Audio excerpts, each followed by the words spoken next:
Radio Pakistan Toronto. Programme सुनिए आज कल परसों मिर्जा यासीन बेग के साथ। ये प्रोग्राम हर हफ्ते पीर, मंगल और बुध को पेश किया जाता है। आज कल परसों इस प्रोग्राम में आप सुनते हैं ताजा तरीन खबरें दुनिया भर से, skits, interviews, poetry and music, the latest from around the world। हंसिए, मुस्कुराइए, खबरों से आगाह रहिए। मिर्जा यासीन बेग के साथ। मुंतजिर समातों के नाम मिर्जा यासीन बेग का सलाम।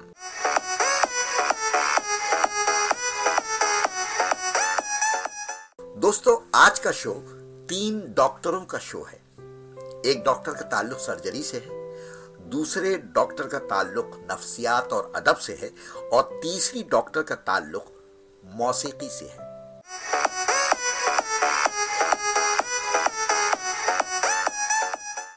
मौसीकी वाली को डॉक्टर का नाम मैंने दिया है, वो खुद डॉक्टर नहीं है, क्योंकि गजलों और खास तौर पर फैज के कलाम को मौसीकी में समोने में उनका काम बरसों पर मुहित है। और ये हैं टीना सानी।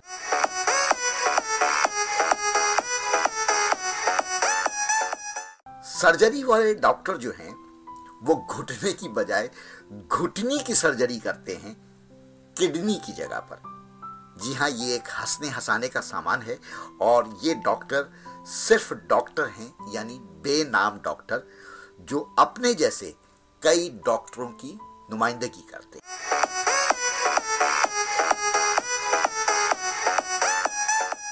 नफ्सियात और अदब वाले डॉक्टर अपने दोनों कामों में इंतहाई संजीदगी रखते हैं। उनका नाम ही उनकी शख्सियत का मुकम्मल तारुफ है।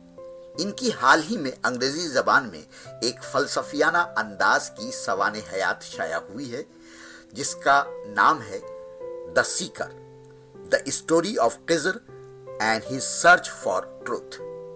जी हाँ, ये हैं डॉक्टर खालिद सुहेल। आज मैंने उनसे एक तारुफी गुफ्तगू की है इस किताब पर।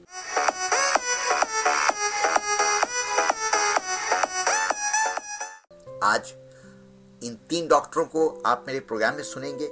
इसके अलावा एक मरीज तो आपको पता ही है हमारे प्रोग्राम में हैं, और वो हैं अंकल देसी। अगर उन्होंने मुझे सुन लिया ना, अभी थोड़ी देर के लिए वो बाहर गए हुए हैं, अगर ये बात वो सुन लेते तो वो इसी वक्त मुझ पे अजाब आ जाता। तो वो तो मौजूद हैं अंकल देसी, और उनका काम आपको पता है कि जो दुनिया भर की हैरत अंगेज खबरें मैं जमा करता हूँ, वो उस पर अपने दिलचस्प कमेंट यानी तबसरे करते हैं।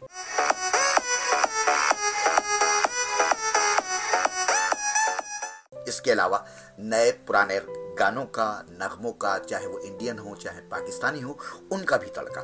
तो आइए प्रोग्राम शुरू करते हैं।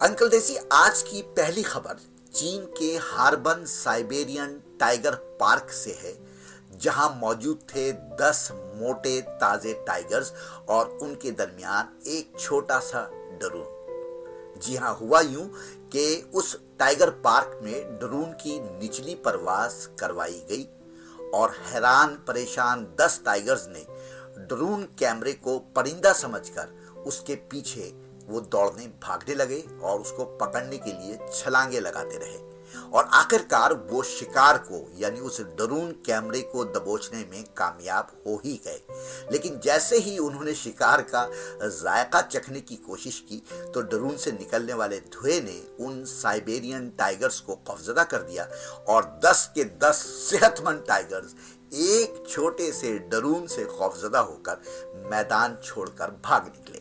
भाई, ये ड्रोन भी खूब निकले। आजकल हर काम में ड्रोन पेश है। डाक का काम हो, किसी को सालगिरह पर तोहफा देना हो, मछलियों का शिकार करना हो, या बगैर हाथ के इस्तेमाल के बारिश में छतरी को अपने साथ साथ सर पर लेकर चलना हो, हर जगह ड्रोन का नाम आ रहा है। फिर ये टाइगर तो क्या, मैं खुद अब इन ड्रोन से डरने लगा हूं। मुझे तो लगता है कुछ दिनों के बाद ऐसा भी वक्त आने वाला है कि जो हजरत इंसान है, इनके हाथ से इनका 50% काम जो है वो छिन जाएगा और ये दरून हजरत इंसान को बेरोजगार कर देंगे और उनकी जगह सारे काम करते रहेंगे। अंकल, आपने ठीक कहा। जैसे इंडिया के एक सियासतदान ने सर्जन का काम उससे छीन लिया और खुद सर्जरी कर डाली। कैसे, जरा ये खबर मुलाहिजा कीजिए।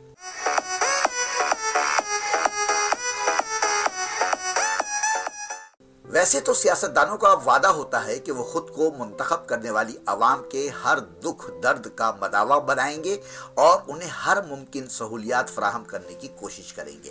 ताहम इख्तिदार में आते ही सियासतदान अपने वादे भूल भाल कर दोनों हाथों से पैसा कमाने के मिशन में मसरूफ हो जाते हैं। अलबत्ता अब सियासी लीडर की खिदमत की एक बेहतरीन मिसाल भारतीय रियासत मिजोरम में नजर आई, जब डॉक्टर की अदम मौजूदगी में एक रुकने असम्बली ने, जो डॉक्टर भी हैं, ऑपरेशन के आलात संभाल लिए और जाँ बलब मरीजा को बचाने के लिए उनका ऑपरेशन करने का फैसला किया।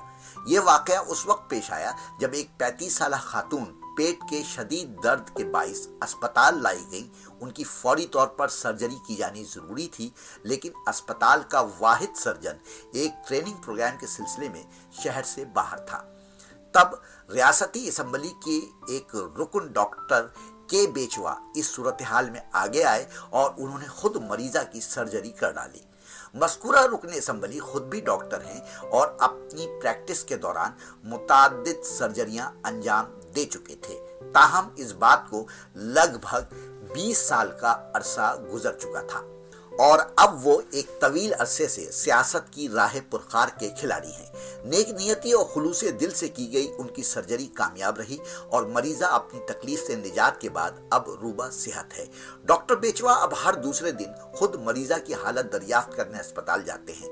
उनका कहना है कि अगर बर वक्त खातून की सर्जरी न की जाती तो वो मौत के मुंह में जा सकती थी। मरीजा और उनके अहले खाना उनके इस नेक अमल के लिए उनके बेहद शुक्रगुजार हैं। दूसरी जानिब वो डॉक्टर साहब और वो सियासतदान जो हैं, वो खुद इस बात का भी एतराफ़ करते हैं कि मज़कूरा सर्जन के रुखसत पर जाने से कबल उन्हें वहाँ मुतबादिल सर्जन का इंतज़ाम करना चाहिए था। भाई वाह वाह वाह, ये तो बड़ी अच्छी मिसाल है। इस तरह का हमारे यहाँ भी जो सियासत में बहुत सारे डॉक्टर मौजूद हैं, जैसे हमारे doctor Aamir Liaquat, doctor Asim, doctor Farooq Sattar, अब इन सब को भी सर्जनों की जगह अस्पतालों में लगा देना चाहिए। अगर उन्होंने कामयाब ऑपरेशन शुरू कर दिए तो हर अस्पताल से कोई ना कोई मरीज उनके लिए इस तरह का नगमा गा रहा होगा। तू मुझसे जब से मिला है जाना, जीना है क्या ये जाना। तू मुझसे जब से जुड़ा है जाना, खुद को है मैंने जाना। मुझे जीना आ गया, मेहरबानी शुक्रिया शुक्रिया। तू मुझसे जब से मिला है जाना, जीना है क्या ये जाना। तू मुझसे जब से जुड़ा है जाना, खुद को है मैंने जाना। मुझे जीना आ गया, मेहरबानी शुक्रिया शुक्रिया।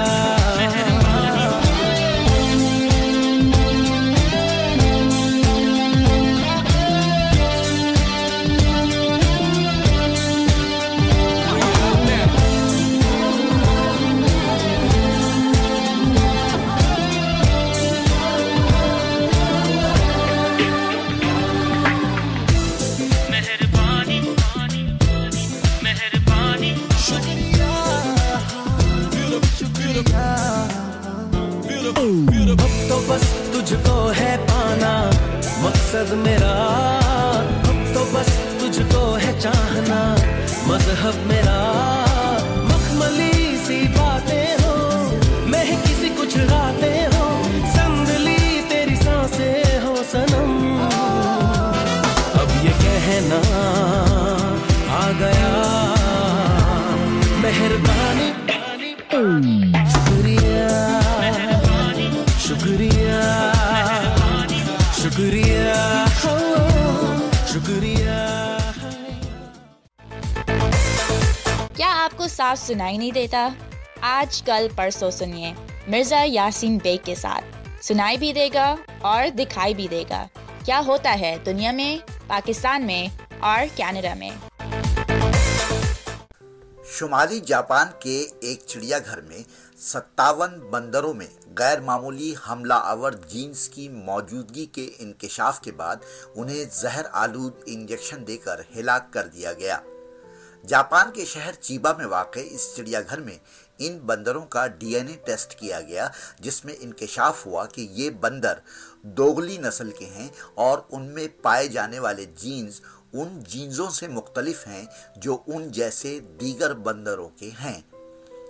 मकाक नामी ये बंदर, जिन्हें स्नो मंकी भी कहा जाता है, सदियों से जापान की सरजमीन पर मौजूद हैं और ये जापान के अलावा कहीं और नहीं पाए जाते।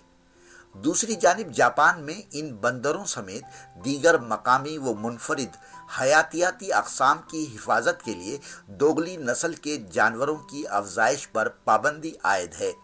दोगली नस्ल के कई जानवरों को इससे कबल भी हिलाक किया जा चुका है। जापानी माहिरीन हयातियात के मुताबिक दोगली नस्ल के जानवर मकामी जंगली हयात के लिए खतरनाक साबित होते हैं। ये अक्सर औकात तशद्दुद पसंद निकल आते हैं, जिससे ख़ास तौर पर कमयाब जानवरों की नस्ल के खात्मे का खदशा होता है।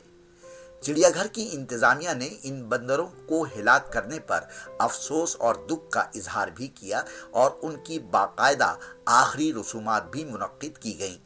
ताहम उनका कहना है कि इस तरह के मुख्तलिफ जीन्स के जानवरों को ख़त्म करना ज़रूरी है ताकि दीगर जंगली हयात महफूज रहे। भाई वाह वाह वाह, इसे कहते हैं रकम भी लगाओ और इलाज भी करो।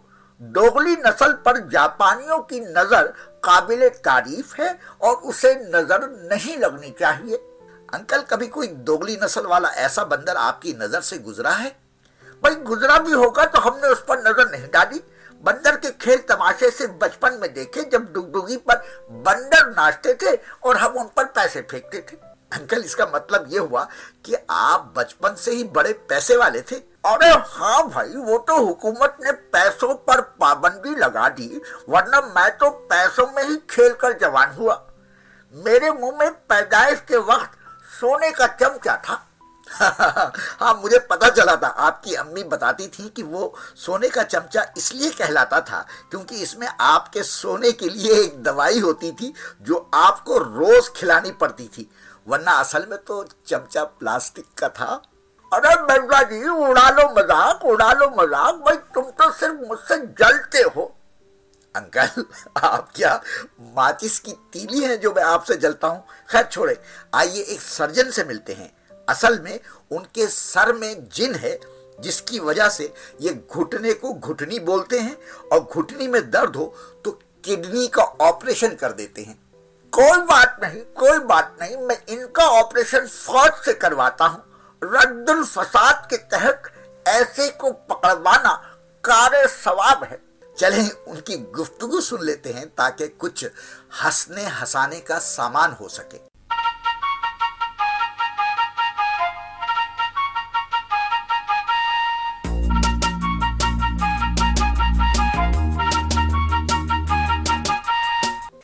अस्सलाम वालेकुम सर। वालेकुम सलाम। कैसे हो? ठीक हो? वैसे डॉक्टर साहब, आपको 5:30 बजे आना था और आप 10:30 बजे आए। देखो अनवर, एक्चुअली यहाँ मुझे क्या मिलेगा? यहाँ तो कुछ नहीं मिलेगा। समझा नहीं, क्या मतलब? वहाँ पर तो मरीजों का एक जमे गफीर था, lot of patients were there, और कैसी अजीब बात है कि 4-5 को तो मैं देख के भी नहीं आया। तो सर आप उनको भी देखाते? नहीं, इसका कोई जरूरी इसलिए नहीं था कि फीस में एडवांस ले चुका हूँ। Doesn't matter, you may talk. Sir आप मेरे मुल्क के बहुत मशहूर डॉक्टर हैं। हूँ ना? देखो, एटलीस्ट किसी ने एडमिट तो किया ना कि मैं मुल्क का मशहूर डॉक्टर हूँ। लेकिन तुम ये देखो कि ये मुल्क मेरे साथ क्या कर रहा है अनवर। अब देखो, इंसान जो है गलती का पुतला है। जी हाँ। और डॉक्टर भी इंसान होता है। बिल्कुल बिल्कुल। और इंसान जो है वो डेली गलती का पुतला होता है। जी ठीक है। और डॉक्टर जो है वो भी डेली गलती का पुतला हो सकता है। जी हाँ, जी हाँ। तो जब एक गलत डॉक्टर जी। एक गलत डॉक्टर खुद अपने मुंह से एडमिट कर रहा है कि मैं पुतला हूं, क्या हूं, मैं पुतला हूं, तो मरीज को और मरीज के रिश्तेदारों को चाहिए कि उसे माफ कर दें। मैं आपकी बात पूरी तरह समझ नहीं सका, मगर फिर भी क्या हुआ? मैं समझाता हूं। पेशावर की एक मरीजा थी, उनकी घुटने का ऑपरेशन करना था। घुटनी? लेट मी करेक्ट यू, मर्द का एक्चुअली घुटना होता है और औरत की घुटनी। पहली मर्तबा सुना है मैंने घुटनी। सुन लिया ना आपने? जी। तो अब मैं अपना ऑपरेशन आगे बढ़ाऊं? जी जी जी। तो हुआ ये कि वो मरीजा को मेरे सामने लाया गया और मैंने उनकी घुटनी का ऑपरेशन कर दिया। हुआ ये कि घुटनी का ऑपरेशन करने से पहले मैंने काफिया मिलाया, यू नो समथिंग इंटेलिजेंट। घुटनी, तो मैंने उसके काफिये के वजन से उनकी निकाल ली किडनी। देखिए एक्चुअली अगर टेक्निकल टर्म्स में देखें तो ये डॉक्टरी से ज्यादा उर्दू अदब की गलती है। देखें घुटनी, किडनी, नथनी आ रहा है ना, कैसे उसमें मीटर में आ रहा है ना काफिये में। आपने घुटनी के बजाय उनकी किडनी निकाल ली? जी। ये तो ज्यादती है, तो आपने ज्यादती की? नहीं, लेट मी करेक्ट यू, मैंने ऐसा कोई ज्यादती नहीं की। मैंने उनको पहले एनेस्थीसिया दिया, बेहोश किया। बेहोश करने के बाद मैंने उनकी किडनी निकाली। जी। और जब मैंने किडनी निकाली अनवर, तो मैं समझ रहा था कि this country is going to praise me, कि कम से कम सर्जन अदीब रिजवी के बाद कोई एक ऐसा सर्जन तो पाकिस्तान में पैदा हुआ जिसने एक किडनी का कामयाब ऑपरेशन किया। लेकिन बजाय इसके कि वो मुझे इनाम इकराम देते, मुझे तमगा हुस्न कारकर्दगी देते, मैं आपको बता नहीं सकता हूं अनवर साहब, वो जो मरीज के जो रिश्तेदार जो कुछ मेरे साथ कर रहे हैं, इट इज अमेजिंग। क्या कर रहे हैं?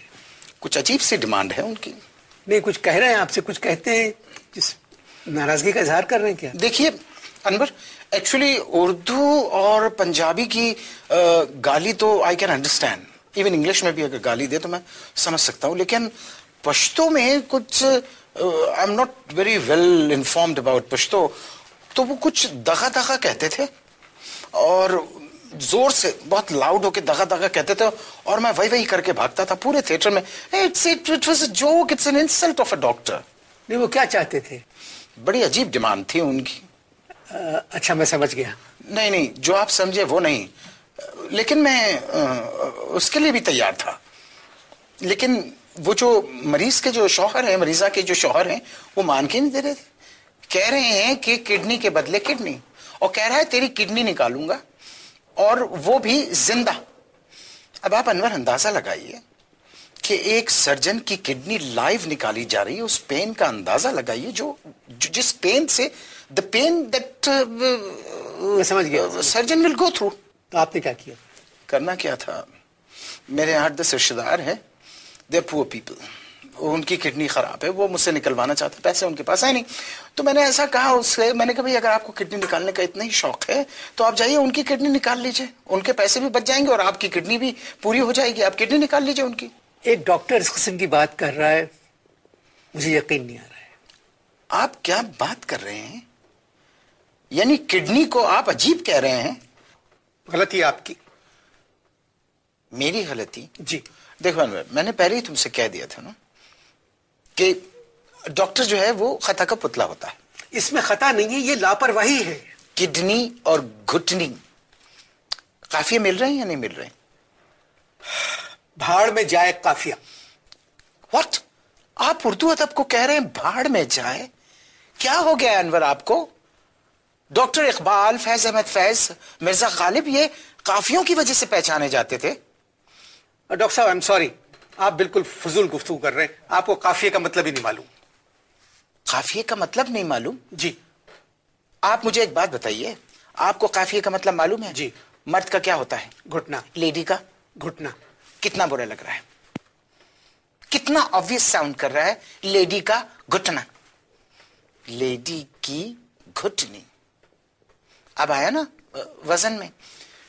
कितनी डिटोरिएट हो रही है उर्दू शायरी हमारी कंट्री में, किस कदर नीचे जा रही है। तौबा तौबा तौबा तौबा। ऑपरेशन में आप काफिये की बात कर रहे हैं? जी। देखो एक बात मैं आपको बता देता हूं, एक बात मैं आपको बता दूं कि डॉक्टर मर जाएगा लेकिन उर्दू जो है वो जिंदा रहेगी। आप शायर हैं या doctor? Now there's a point for you and there's a question for you. Allama Iqbal doctor थे या शायर? शायर। तो फिर वो अपने नाम से पहले डॉक्टर क्यों लिखते थे? इतने बड़े शायर का नाम आपकी जबान से सुनकर मुझे तकलीफ हो रही है। वो आपकी तरह के डॉक्टर नहीं थे। आपको मेरे मुंह से उनका नाम सुन के तकलीफ हो रही है, ठीक है? और जिस तकलीफ से मैं गुजरने वाला हूं, जो वो उस मरीजा का शौहर मेरे साथ करना चाह रहा है, उस पे आपको कोई तकलीफ नहीं हो रही है। डॉक्टर साहब, आप सिर्फ अपने पेशे में बात करें। क्यों बात करूं? Who are you? आप हेल्थ मिनिस्टर हैं जो मैं आपसे पेशे पे बात करूं? मैंने आपको अपने प्रोग्राम में बहैसियत एक डॉक्टर बुलवाया है। क्या इज्जत है इस माशरे में एक डॉक्टर की? मैं तो बहुत फेडअप हो गया हूं। बताओ। आप लंदन में भी काफी अरसे रहे। क्या याद दिला दिया? यस जी हाँ, मैं लंदन में भी था। तो वहां लंदन में आप क्या करते थे? लंदन में मैं गोरों को मुसलमान करता था। क्या मतलब? पहले मैं उनको तारीख बताता था, फिर मैं उनको डराता था। कभी वो डर के, कभी तारीख से इम्प्रेस होके वो मुसलमान हो जाया करते, तो फिर मैं उनसे अपनी फीस ले लेता था। हुकूमत पाकिस्तान से आपने अस्पताल बनवाने के लिए सस्ती जमीन खरीदी। देखो अनवर, जरा सा ध्यान से मेरी बात को सुनना।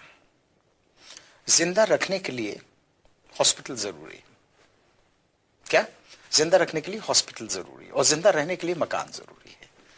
तो मेरी इंटेलिजेंस देखो कि जो वो जमीन हॉस्पिटल की थी, मैंने उसमें मकान बनवाया। लेकिन लुक एट माय कैरेक्टर, मेरे कैरेक्टर को आप देखें। मैंने अपने जो मास्टर बेडरूम है, मैंने उसका नाम रखा है स्पेशल वार्ड, और जो मेरा गेस्ट रूम है उसको मैंने लिखा है इमरजेंसी वार्ड, और मेरी सास जो है वो भी आके मेरे साथ ठहरी हुई हैं, तो मैंने उसका नाम रखा है आउटडोर पेशेंट डिपार्टमेंट ओपीडी। देखो एक्चुअली है वो हॉस्पिटल, लेकिन उसको बनाया घर की तरह है, और इसका एक लुत्फ और एक स्मेल, एक सेंस ही अलग है इसका। इस जमीन के सिलसिले में नैब ने आप पर केस भी किया है। Who cares? पहले तो मोहतरमा बेनजीर भुट्टो के कुछ 100 केसेस चल रहे हैं, वो पहले निपटाए जाएंगे। उसके बाद फिर मियां नवाज शरीफ साहब के कुछ केसेस हैं, 100 केसेस हैं, वो निपटाए जाएंगे। उसके बाद फिर कोई 7-8 बड़े आदमियों के 700-800 900 1100 पता नहीं कितने केसेस हैं पेंडिंग में पड़े हुए हैं। जब वो निपटाए जाएंगे, जब मेरी बारी आएगी, तब तक ना नैब रहेगी ना मैं रहूंगा। Doesn't matter, who cares. यही तो एक प्रॉब्लम है इस मुल्क में। People want quick justice in this country which is not being done to them. आपने MBBS कहां से पास किया? इट्स एन ओल्ड स्टोरी, अब तो पुरानी बात हो गई, याद भी नहीं है मुझे। आपके एक बहुत करीबी दोस्त हैं डॉक्टर कयूम, उन्होंने मुझे बताया कि पाकिस्तान में आप वाहिद डॉक्टर हैं जिन्होंने MBBS पास नहीं। बकवास करते हैं। He is a bloody liar. झूठे हैं वो, झूठे। आप नसरीन से पूछिए, हम दोनों ने साथ MBBS पास किया था। कहाँ है नसरीन? नसरीन आजकल मैंने सुना था कि वो सिविल हॉस्पिटल में नर्स है। आप कैसी बात कर रहे हैं? MBBS पास करने के बाद वो नर्स है? अब क्या करें, उनकी किस्मत खराब थी, उसकी प्रैक्टिस बेचारी की नहीं चली। आपकी जिंदगी मेरे ख्याल में कुछ और तरीके से गुजरी है। कभी जिंदगी में कोई नॉर्मल ऑपरेशन किया? जी हाँ, एक दफा मैंने इस्लामाबाद में एक वजीर का नॉर्मल ऑपरेशन किया था। क्या हुआ था उनको? कुछ नहीं, उनका पित्ता फट गया था। कैसे? असेंबली में उनपे गॉड नोस क्या हुआ कि उनपे फिटकार पड़ रही थी, धड़ाधड़ फिटकार पड़ रही थी, और वो बर्दाश्त कर रहे थे, जब्त कर रहे थे। जब्त जब आदमी करता है ना, देखिए उस जब्त की एक लिमिट होती है। अगर जब्त आदमी जब्त छोड़ दे तो ठीक है, रिलीज हो जाए, सब ठीक हो जाता है। लेकिन अगर जब्त नहीं छूटता तो फिर कोई ना कोई चीज जो बर्स्ट हो जाती है। तो उनका पित्ता फट गया। कहने लगे शुक्र है मेरा दिमाग नहीं फटा। मैंने कहा सर अगर आपके पास होता तो वही दिमाग ही फटता। बस उन्होंने मेरा नाम पूछा और एड्रेस पूछा, मैंने उनको नाम और एड्रेस लिखवा दिया। बस ये गलती हो गई। वो दिन और आज का दिन है। That man is after me. मगर सर हमारी नई हुकूमत तो बहुत अच्छा काम कर रही है। मगर वो वजीर जो है ना, दैट पर्टिकुलर वजीर, वो अच्छा काम नहीं कर रहा। वो क्या कर रहे हैं? क्या कर रहे हैं वो? यार देखो अनवर, पाकिस्तान से इराक एक डॉक्टर को भेजना है और उसे मेरा नाम लिखवा दिया है। सर ये तो नेक काम है। कौन सा नेक काम है? ये उस वजीर की बदमाशी है, यू नो। डॉक्टर साहब आपका पेशा बहुत नेक पेशा है। अल्लाह आपको इसका अजर देगा। What do you mean by नेक पेशा है? Excuse me, मैं हॉस्पिटल का डॉक्टर हूँ, कोई हॉस्पिटल का पेश इमाम नहीं हूँ। अल्लाह इसका अजर देगा, नेक पेशा। भाई मैं डॉक्टर हूँ। इराक की हालत ठीक नहीं है, आपको वहां जाना चाहिए। मुसलमान ही मुसलमान के काम आता है। ये मुसलमान के काम आने वाली बात नहीं है। ये वो जो वजीर है ना, वो मुझसे बदला ले रहा है। पाकिस्तान में जो 15 करोड़ आदमी हैं, उनमें से सिर्फ मैं ही मिला हूँ। I am the only bloody doctor. क्या मतलब है? वो बदला ले रहा है मुझसे। मुझे पाकिस्तान में ही रहने दें। पाकिस्तान में 15 करोड़ सफरर्स हैं, मैं उनकी मदद करूंगा, उनका काम करूंगा। मैं आपकी जगह होता तो चला जाता। तो चले जाओ, तो मेरी जगह ले लो, चले जाओ, गो, आई डोंट माइंड। देखें अनवर साहब, I respect you because I watch you on TV, I am your fan. इसका ये मतलब नहीं है कि आप मुझसे फजूल बात करें। कह रहे हैं मुझे वहां कुर्दों को देखना है। भाई मेरी यहाँ कारकुर्दगी ठीक नहीं है, तो मुझे वहां कुर्दों में क्यों भेज रहे हैं? आप चले जाएं, पैसे बहुत अच्छे मिलेंगे। कौन देगा पैसे मुझे? ये नहीं पता मुझे। तो फिर जब एक बात का पता नहीं है, तो फिर वो बोलने का फायदा क्या है?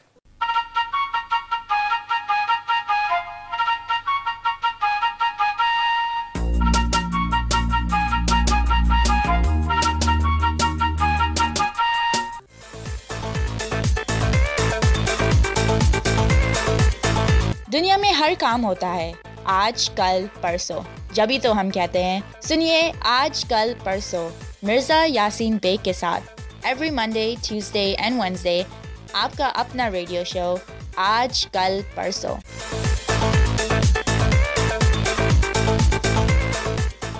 CNN के मुताबिक आज़रबाईजान में फूलों के शौकीन मोहम्मद रहीम एल्डारो गुज़िश्ता 15 सालों से फूल लगा रहे हैं और उनके बागीचे में तरह तरह के फूल और पौधे मौजूद हैं। ताहम एक पौधा ऐसा भी है जिस पर पीले रंग के फूल खिलते हैं। इस मुनफरिद फूल की खास बात यह है कि ये अजान की आवाज़ सुनकर खिल उठता है, खुलकर खुदा की किब्रियाई बयान करता है। यही वजह है कि इस फूल को अजान फूल या अरब दुनिया में विरदुल अजान का नाम दिया गया है। इस पौधे पर लगने वाले तमाम फूल रोजाना 5 वक्त आजान की आवाज सुनते ही अपने जज्बात का इजहार करते हैं और अपनी पंखड़ियां खोल देते हैं। भाई ये फूल हम मुसलमानों से बेहतर है कि कम से कम एहतराम आजान तो करता है। जैसे भारतीय वजीर आला चंद्रशेखर राव ने अपनी मन्नत पूरी करने के लिए मंदिर को 19 किलो सोना दान कर दिया।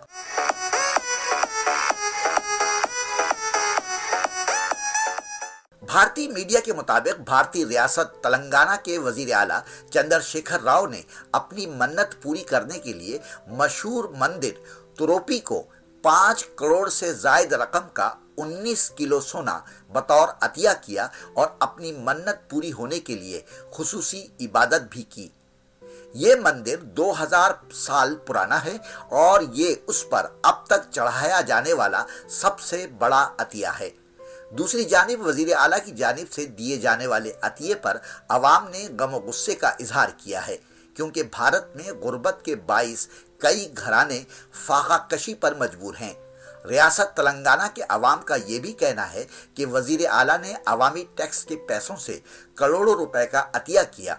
अगर उन्हें अपनी मन्नत पूरी करवानी थी तो अपनी जेब से सोना खरीद कर रकम अतिया करते।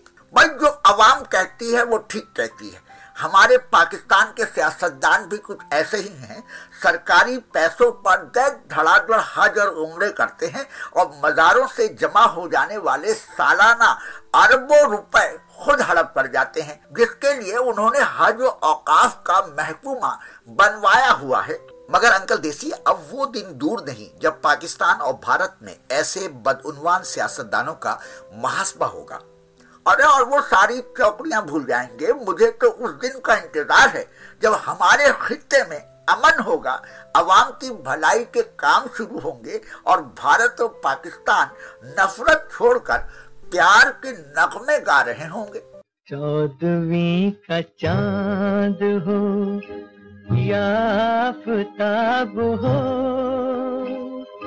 जो भी हो तुम खुदा की कसम लाजवाब हो। 14वीं का चांद हो या आफताब हो, जो भी हो तुम खुदा की कसम लाजवाब हो, चौदहवीं का चांद हो।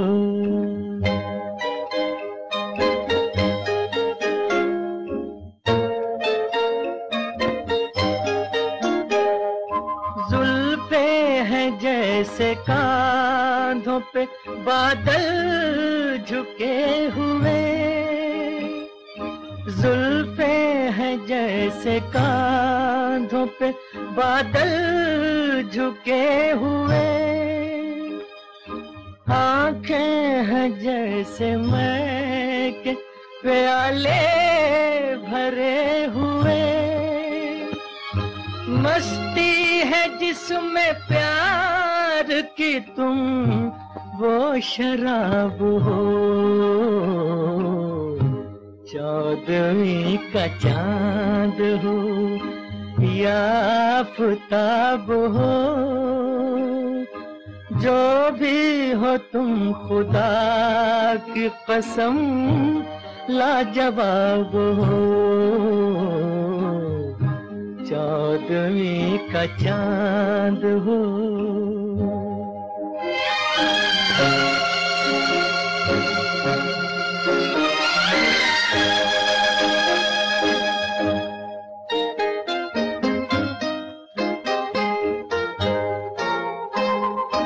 चेहरा है जैसे झील में हंसता हुआ कमल, चेहरा है जैसे झील में हंसता हुआ कमल,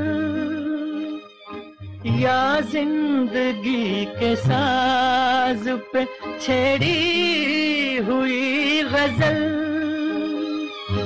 जाने बहार तुम किसी शायर का ख्वाब हो,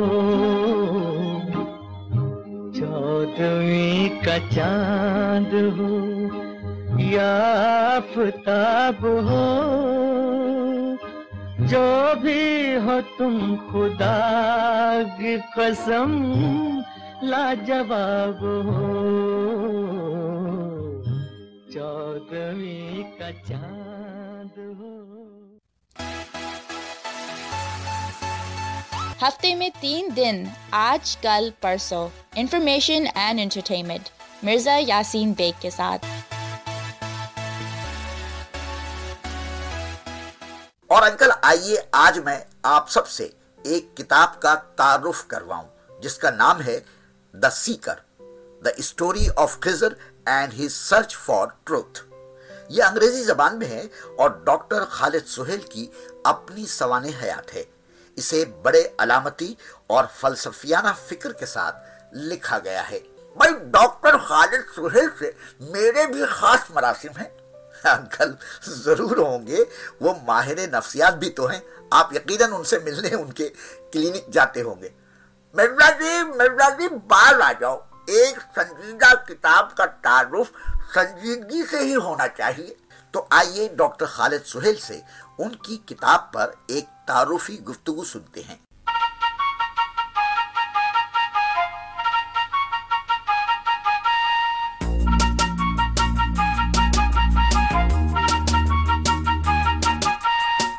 खालिद सुहेल साहब, आपने अपनी सवाने उम्री आम रिवायती सवाने उम्रियों से हट कर लिखी है और उसके लिए उर्दू की बजाय अंग्रेजी जबान का सहारा लिया है। इसके पीछे आपकी सोच क्या थी? यासीन बेग साहब, मैं इससे पहले एक रवायती अंदाज की उर्दू में अपनी सवाने उम्री अपना सच लिख चुका हूँ। जब मैंने अंग्रेजी में सवाने उम्री लिखने का फैसला किया तो आसान तरीका तो ये था कि मैं उर्दू की सवाने उम्री का ही अंग्रेजी में तर्जुमा कर दूं, लेकिन मैंने आसान रास्ता नहीं चुना बल्कि एक गैर रवायती और मुश्किल रास्ता चुना। मैंने अपने सवाने के लिए अपना एक हमजाद तख्लीक किया। मैं सोच रहा था कि उसका नाम दरवेश रखूं, लेकिन फिर मैंने खिज़र नाम चुना, क्योंकि खिज़र न सिर्फ सयाही करता है, जिंदगी के राज जानने की कोशिश करता है, बल्कि खोए हुए लोगों की नफसियाती मुआलिज की हैसियत से अपने मरीजों की मदद करता हूँ, इसलिए मैंने खिज़र का नाम चुना। मैंने पाकिस्तान और कनाडा के नामों की बजाय उन्हें लैंड ऑफ ट्रेडिशन और लैंड ऑफ फ्रीडम बनाया और अपनी जिंदगी में जितने लोगों से मैंने फैज़ हासिल किया उनके नाम की बजाय उनकी खसूसी सिफ्त से उन्हें याद किया। इस तरह मेरी नानी विजडम बन गई और मेरी बहन फ्रेंडशिप। फिर मैंने सारी सवानें शऊर की राह में लिख दी। सारी सवानें सिर्फ 100 सफ़ों पर मुश्तमिल है जो मैंने 1 महीने में लिख दी। ये सवानें लिखना मेरे लिए एक भरपूर तख्लीकी तजुर्बा था। क्या आप समझते हैं कि खुद नविश्त में रिवायती अंदाज से नाम मकाम लिखने का फ़ायदे से ज़्यादा नुकसान होता है? क्या ये नुक्ता भी पेश नज़र था कि किसी दोस्त का जिक्र रह जाए तो वो नाराज़ हो जाएगा, या किसी के साथ कोई नागवार याद मंसूब हो तो दोबारा से अंदेशा फसाद का खतरा लाहक हो सकता है? मैंने कभी कोई चीज़ किसी की दिल आज़ारी के लिए नहीं लिखी। अगर किसी से इख्तलाफ है तो वह नजरियाती है, ज़ाती नहीं। वैसे मैं कई ऐसे अदीबों को जानता हूँ जिनकी खुद नविश्त सवाने उम्री के बाद उनके रिश्तेदारों और दोस्तों ने उनसे कतई ताल्लुक कर लिया। अपनी सवाने उम्री लिखना 2 धारी तलवार पर चलने की तरह है। मेरी निगाह में ये अदब की मुश्किल तरीन सिंफ है। हम सब जानते हैं कि जोश मलियाबादी के साथ यादों की बारात लिखने के बाद क्या हुआ। मुझे कभी उम्मीद है कि मेरी सवाने उम्री से कोई नाराज नहीं होगा। इस किताब से ये महसूस होता है कि आपका रुझान सिर्फ लिबरलिज्म की तरफ नहीं रहा, बल्कि आपके अंदर एक सूफी भी पूरी तरह बराजमान है। अगर आपको चंद जुमलों में अपनी शख्सियत की तशरीह करने को कहा जाए तो आप उसे कैसे बयान करेंगे? आपका सवाल बहुत दिलचस्प है। मेरी पहली किताब मेरे शायरी के मजमूए का नाम तलाश था और वो मैंने इंसानियत के नाम मंसूब की थी। मैं नौजवानी से ही सच की तलाश में मसरूफ हूँ और इंसानियत की बेहतरी के बारे में सोचता रहता हूँ। इसीलिए मैंने कहीं लिखा था कि मेरी तख्लीकात इंसानियत के नाम मेरे मोहब्बतनामे हैं। मैं समझता हूँ कि हर जनरल तख्लीकार, चाहे वो साइंसदान हो या नफ्सियातदान, शायर हो या अदीब, जर्नलिस्ट हो या फनकार, दरअसल अपने मन की गहराइयों में एक सूफी और एक दरवेश होता है जो दौलत और शोहरत से बालातर होकर अपने फन को निखारता है और इंसानियत की बेहतरी के ख्वाब देखता है। मैं अपने बारे में सिर्फ यही कह सकता हूँ कि मैं मजहबी इंसान नहीं हूँ, लेकिन अदबी काम को इबादत समझकर करता हूँ। आप चाहें तो मुझे एक सेकुलर दरवेश कह सकते हैं। क्या हम इस किताब की उर्दू तर्जुमे की आपसे तवक्को रखें? मुझे एक खातून अदीब दोस्त और एक मर्द अदीब दोस्त ने इस किताब को तर्जुमा करने की खिदमत पेश की है, लेकिन मैंने हाँ नहीं की। मैं जानता हूँ कि इस किताब को तर्जुमा करना आसान नहीं, चूंकि किरदारों के नामों के कई मानी हैं, इसलिए चंद मानी तर्जुमे में मजरू हो सकते हैं। चूंकि आप मज़ाहनिगार हैं, इसलिए मैं तर्जुमे के बारे में आपसे एक मज़ाहिया बात कह सकता हूँ। किसी मुतर्जम ने कहा है, when translation is faithful, it is not beautiful, and when it is beautiful, it is not faithful. जब तर्जुमा वफादार होता है तो खूबसूरत नहीं होता, और जब खूबसूरत होता है तो वफादार नहीं होता। मैं तर्जुमे के बारे में अभी संजीदगी से गौर कर रहा हूँ। क़ारीन को ये किताब कहाँ से बआसानी दस्तयाब है? चूंकि ये किताब अंग्रेजी में है, इसलिए अमेज़न किंडल पर दस्तयाब है। अब तक मुझे इस किताब के बारे में बहुत से तहसीनी खतूत आ चुके हैं। मैं इस सवाने को ऑडियो बुक बनाने का भी सोच रहा हूँ।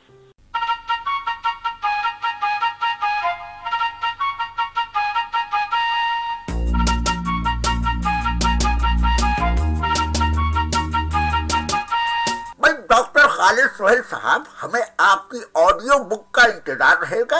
मुझे अपने ऑटोग्राफ के साथ उसकी एक ऑडियो कॉपी देना ना भूलिएगा। जैसे मैं कभी नहीं भूलता कि मुझे पढ़नी है ये अगली खबर।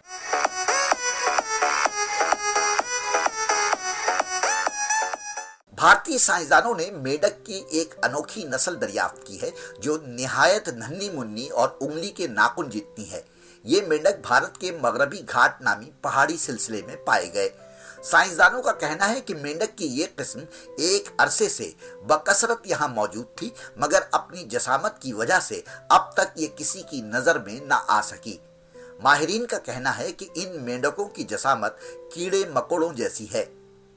भारतीय साइंसदान एक तवील अरसे से इस इलाके में पाई जाने वाली जंगली हयात पर काम कर रहे हैं।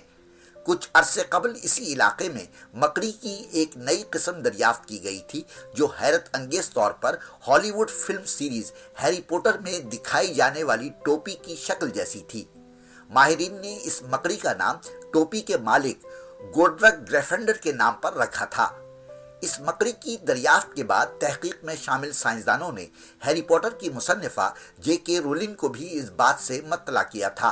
J.K. रोलिंग ने निहायत खुशी का इजहार करते हुए टीम को मुबारकबाद दी थी। और मुझे मुबारकबाद देनी है इस मकड़े को जो अपनी मकड़ी के लिए इतना खूबसूरत गीत गा रहा है। किसी की मुस्कुराहटों पे हो निसार, किसी का दर्द मिल सके तो ले उधार, किसी के वास्ते हो तेरे दिल में प्यार, जीना इसी का नाम है। किसी की मुस्कुराहटों पे हो निसार, किसी का दर्द मिल सके तो ले उधार, किसी के वास्ते हो तेरे दिल में प्यार, जीना इसी का नाम है।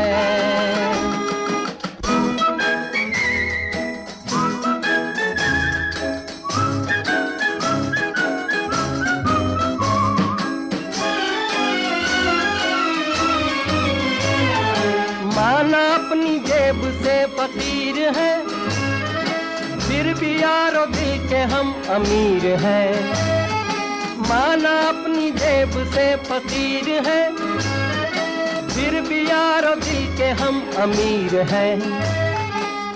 मिटे जो प्यार के लिए वो जिंदगी, जले बहार के लिए वो जिंदगी, किसी को हो ना हो हमें तो एतबार, जीना इसी का नाम है।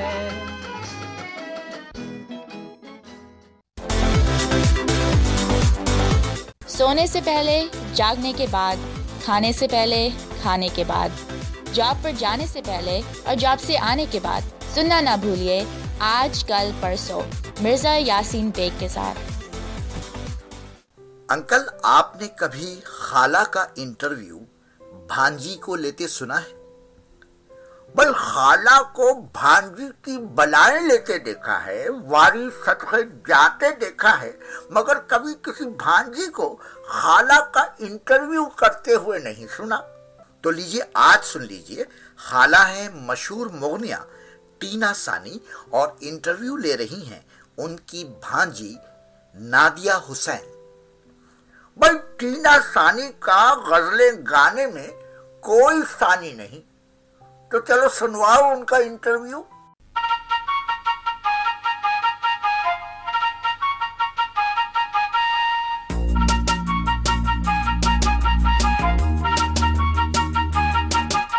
Nadia Hussain, and today I have the honor to talk to Tina Sani, who of course, like I said before, also happens to be my khala. Tina hala, ये बताइए कि you know you've been very busy lately with concerts and everything. So आजकल कैसा जा रहा है? Nadia, busy with my concerts and Riyaz. So I think दोनों चीजें जो है ना ये बड़ी they do, and of course you know, of course, busy with Nasir, बिल्कुल, who's our 12-year-old son, and Tahir. So it's home, it's work, and work is extremely important as well. बिल्कुल बिल्कुल. Well, a fan has a question for you, so let's see. मेरा नाम नज़र है। टीना जी, मैं आपका बहुत बड़ा फ़ैन हूँ और बचपन से आपके गाने सुनता हुआ आया हूँ। आपकी तारीफ में कुछ कहना ऐसा ही है जैसे सूरज को चराग दिखाने के बराबर। मेरा आपसे ये सवाल है कि एक गज़ल गाने वाले को आप जैसी आवाज़ पाने के लिए कितनी मेहनत दरकार है? रज़ा, मेरा ख्याल है कि रियाज तो हमेशा जारी रखना चाहिए क्योंकि मुझे तकरीबन 30 साल हो गए हैं. You don't feel कि maybe you should start training with another classical ustad I did. change your style of music maybe? I don't want to change my style of music. I think I like what I'm doing because मेरा maybe somebody can give you some like a different kind of a variation. देखो उसमें I'm always looking out for people who can give me guidance के for instance मेरा एक सवाल होता है कि आवाज़ का रियाज है, ये आवाज़ थकनी नहीं चाहिए, ये आवाज़ हार्ड नहीं होनी चाहिए आपकी. मतलब बहुत किस्म के रियाज हैं. लोग चीज़ के भी रियाज करते हैं.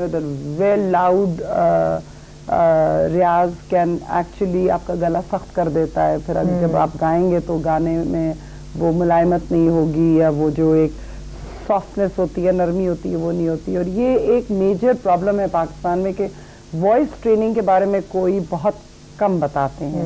नॉर्मली ये होता है कि जी आप ये राग करें और ये सारे गामा पादा नहीं सा, ये इसके आप पलटे करें, अलाप करें और ताने करें, और कोई ये नहीं बताता कि आपकी आवाज़ कितनी शूट करनी चाहिए. That's very important. You know, so where it should sound pretty. और that's a sad part. अस्सलाम वालेकुम, मेरा नाम शान मोहम्मद है. टीना सानी, मैं आपका बहुत बड़ा फ़ैन हूँ. आपके बहुत सारे कलेक्शन मेरे पास मौजूद है घर पे. लेकिन एक सवाल है मेरा आपसे ये कि आप फैज़ अहमद फैज़ को क्यों ज़्यादा तरजीह देती हैं? शानी नाम था ना, शान अहमद.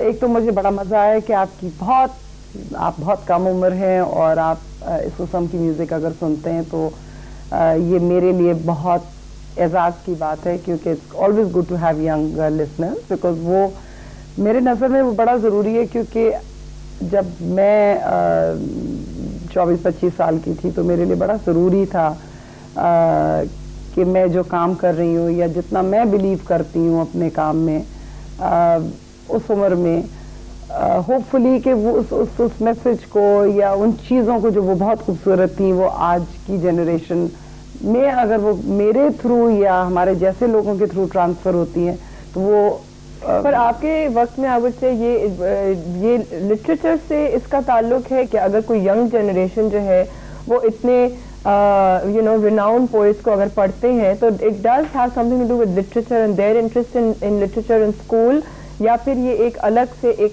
यू नो एक इंटरेस्ट होना. Nadia, I think that's a good question and a tricky question कि आपके अराउंड क्या माहौल है कि जिसमें कि आप क्या सुन रहे हैं.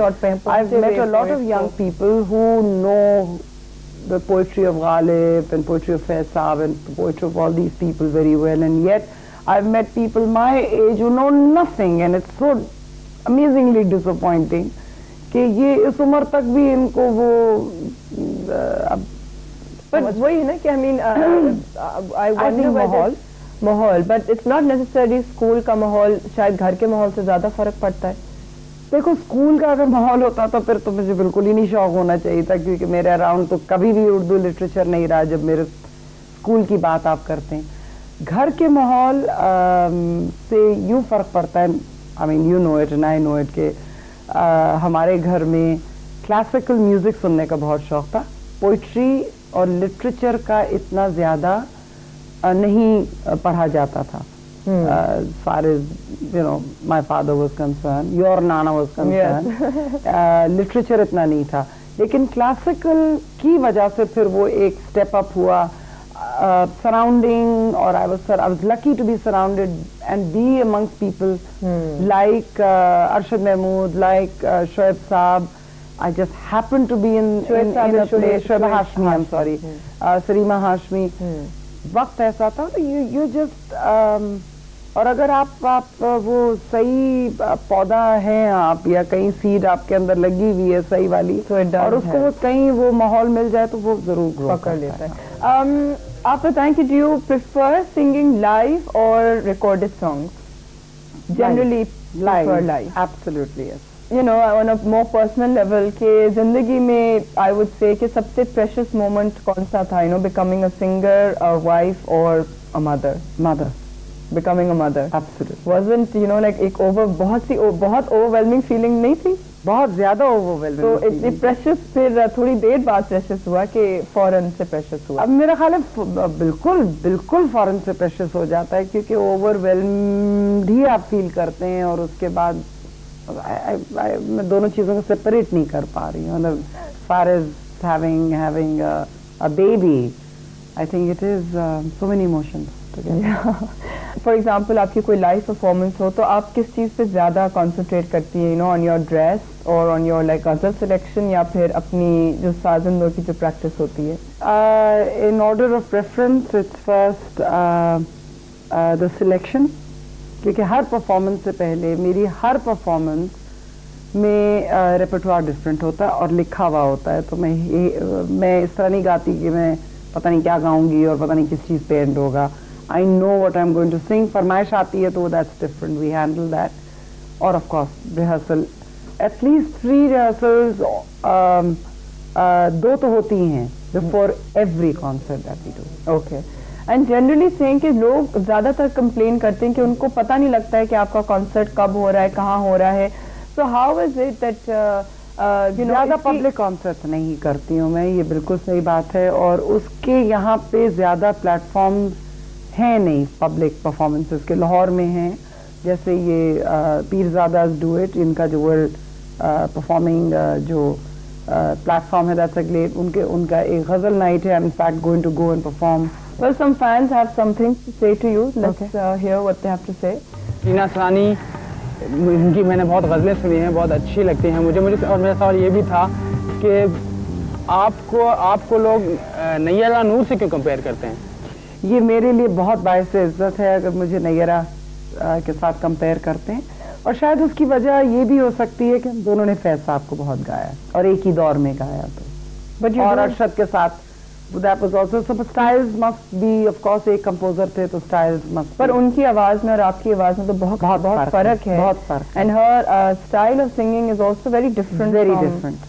I think another fan has another question for you. अस्सलाम वालेकुम, मेरा नाम उज़मा सबीन है। मैं टीना सानी की बहुत फ़ैन हूँ, बचपन से उनके गाने सुने हैं और उन्होंने जब भी गाया हमने ज़रूर सुना है उनको, कहीं भी लाइव गा रही हो या कोई प्रोग्राम टीवी पे चल रहा हो, हमें बहुत ही पसंद आती हैं। मेरा उनसे ये सवाल था कि उन्होंने वैसे तो बहुत गज़लें गाई हैं, गीत गाए हैं टीवी के लिए, तो उन्होंने कभी फिल्म के लिए भी कुछ गाया है? नहीं, फिल्म के लिए उज़मा मुझे बहुत पहले किसी तकरीबन 20 साल पहले मुझे एक ऑफ़र हुई थी कि जी आपकी आवाज़, क्योंकि मेरा ताल्लुक जलंधर पंजाब से ही है तो ज़ाहिर है कि पंजाबी का लहजा साफ़ है। तो उन्होंने कहा कि जी आप देखें पंजाबी में कोई गाने वाला ऐसा है नहीं, आप you have a strong voice तो आप गाएंगी। तो पर अगर फिल्म में लाइक कि पंजाबी म्यूजिक अगर उस लहजे वाला हो या उस टेम्पो वाला हो जो जनरली पंजाबी फिल्मों में होता है, पर अगर आपको कोई ऐसा प्रोजेक्ट दिया जाए, आई वुड लव टू। मैं सिर्फ ये कहा था उनको कि मेरा ख्याल है कि किसी हीरोइन की बैकग्राउंड सिंगर नहीं मैं बन सकती हूँ, क्योंकि आवाज़ ऐसी नहीं है, heavier voice and अगर कोई theme song हो अगर तो I have no problem doing it. But the only thing I can say right now is thank you so much for being here, and this is on a very I would say on a very different level. It is, and so this is my duty, of course, to thank you here to for being here on Talking Darling, it's going to be your duty anyhow.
जी जनाब, खुशबू जैसी बातें लिए हम कल फिर हाजिर होंगे उस प्रोग्राम में कि जिसका नाम है आज कल परसों, मिर्जा यासीन बेग के साथ। हमारे आज के प्रोग्राम का वक्त खत्म हुआ। आज आपको टीना सानी और डॉक्टर खालिद सुहेल की किताब the seeker, the story of Khizr and his search for truth से मुलाकात कैसी लगी जरूर बताइएगा। मुझे कॉल कीजिए या टेक्स्ट कीजिए या फेसबुक पर मुझसे राब्ता कीजिए। मेरा फोन नंबर है 416-648-9622। I repeat 416-648-9622। अब अपने मेजबान मिर्जा यासीन बेग को कल तक के लिए इजाजत दीजिए। कल फिर मिलेंगे टोरंटो के वक्त के मुताबिक शाम के 3 बजे से 4 बजे तक। फिर मिलेंगे कर खुदा लाया। जरा ठुमके पे ठुमका, जरा ठुमके पे ठुमका लगा दे सांवरिया के आज मेरे घुंघरू में प्यार छनके, के आज मेरे घुंघरू में प्यार छनके। जरा कंगने से कंगना, और जरा कंगने से कंगना बजा गोरिये, के संग संग नाचूं बाहर बनके, के संग संग नाचूं बाहर बनके। जरा ठुमके पे ठुमका,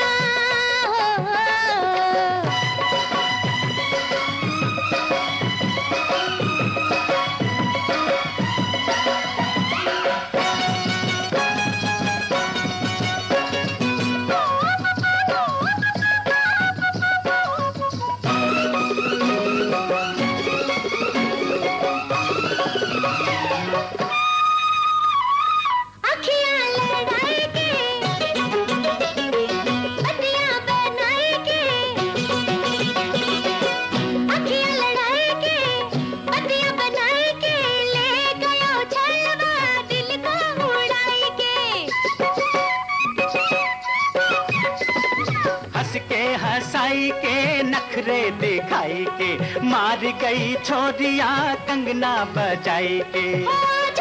कंगना में प्यार खन के सिंगार बन के। जरा नैनों में कजरा, आहा आहा आहा, जरा नैनों में कजरा सजा गोरिये, के लागे तोरी नजरें कटार बन के, के लागे तोरी नजरें कटार बन के। जरा